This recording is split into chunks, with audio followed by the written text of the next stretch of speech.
Hey everyone, it's Michelle. Happy holidays 2020. Whew, I don't know about you, but I am pretty excited about the end of this year. Um, the year of the dumpster fire, as I've heard it called. And obviously, I know turning the calendar over on January 1st, 2021 isn't going to change everything and make everything magically better. But there is something about the end of something and the beginning of something that helps you feel like there's hope, or there's a reason to maybe get excited about pleasant feelings coming back versus the unpleasant ones that you're having. So the holidays are here. And with that change of the calendar year is also some time around, Christmas and Hanukkah and all the other holidays that happen in December can bring up pleasant and unpleasant feelings for us. And as I like to do, I always come to you with what resonates for me. And so sitting with the uncomfortable or making the comfortable uncomfortable is what I thought I'd talk to you about today. As we approach the holidays, they can be a joyful time of year for many people. Many people start in July, like counting down the days until Christmas. They're so excited. And then there are folks that struggle this time of year. Loss of loved ones. The grieving process can be very heightened during the holiday season. Loss of a relationship. Seeing family and friends that you may not necessarily get along with and that create uncomfortable situations for you. Some of those are really unpleasant. And then on top of all the normal holiday stuff, we have the year of COVID-19, which means that everything is so different, for the obvious. So what we're used to doing, the traditions, the years of doing the same thing over and over again, that routine that you can rely on is not the same. And the people you lean on, the people you want to see, the people you want to hug, the people you want to be around, you may not be able to see them this year. And it's just so different. And so how do we deal with the uncomfortableness, the unpleasant feelings that this particular year is bringing up for so many of us? And so I had a friend say the other day that he was just grin and bearing it. I'm just grin and bearing it, right? I thought, what the heck does that mean? So I looked it up. And the definition is to accept something bad without complaining, usually because you realize there's nothing you can do to make it better. So I thought about that, and there's a piece of that that's true, right? There's nothing we can do about COVID-19 and the situation that we're in, or even the holidays approaching and us maybe liking them or not liking them. There's nothing we can do about that. So part of me agrees with grin and bearing it. But there's something missing there. I had to think about it.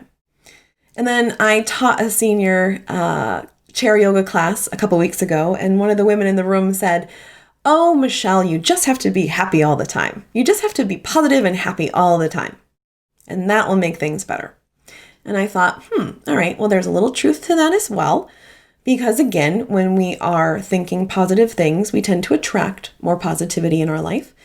When we're thinking negatively, we tend to attract more negativity in our life. It's kind of like gratitude. When you're thinking about the things you're grateful for, you tend to see more things that you can be grateful for. So I get that too, but there was something missing with that as well. And I think for both of those, what was missing was accepting the situation as is, got it, but also acknowledging that it's okay to not be okay. And sometimes sitting with that uncomfortableness is the right answer. And of course it depends, right? It depends on the mood you're in, depends on how you're feeling or what's going on around you.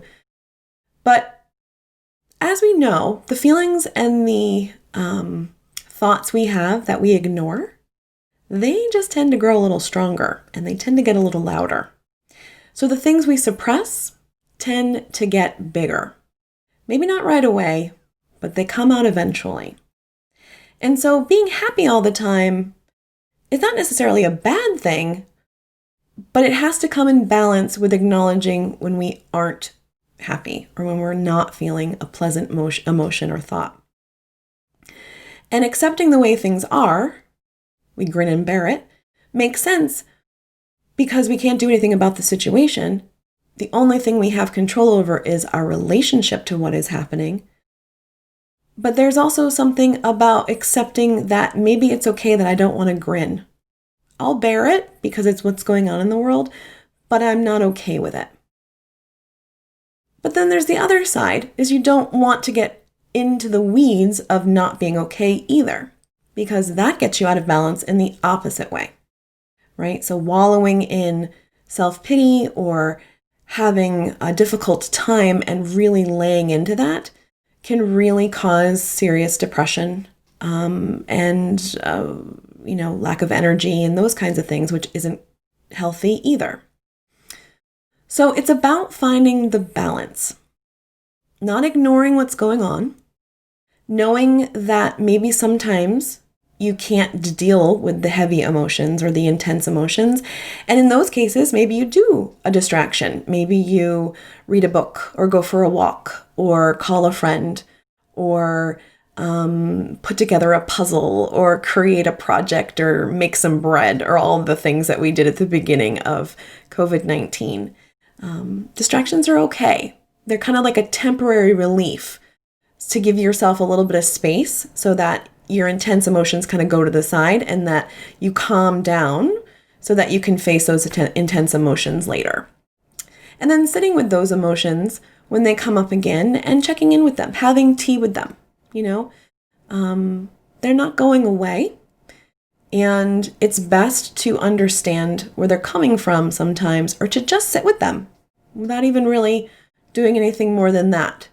And recognizing that, it's okay to not feel okay.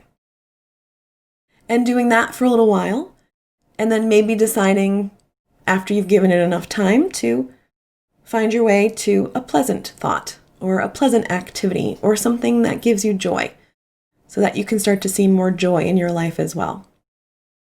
So it's an interesting balance. There's no step 1, step 2, step 3 here. It's more riding the wave, right? It's more acknowledging what's going on, can't do anything about it, acknowledging how you feel about it, deciding if you can be with it or not and sit with it and ride it out, or whether you need to kind of jump off the wave and go distract yourself for a little while, and that's okay too.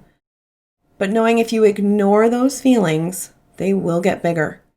So it's important to acknowledge all of the feelings we're having right now, the pleasant ones, the unpleasant ones, the neutral ones, and to really be there for each other and to understand that. So be kind to yourself this holiday season. Check in a lot. We can get distracted with external focuses, but just make sure you spend time for yourself, kind of looking inward and making sure you're doing what feels balanced for you this season.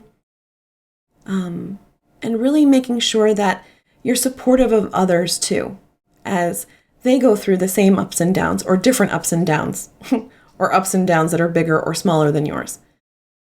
I think it's important that we find kindness, loving kindness right now for our own beings and for each other. And that's how we're probably going to get through this. So I wish you a very happy and healthy holiday season. And here's to 2021.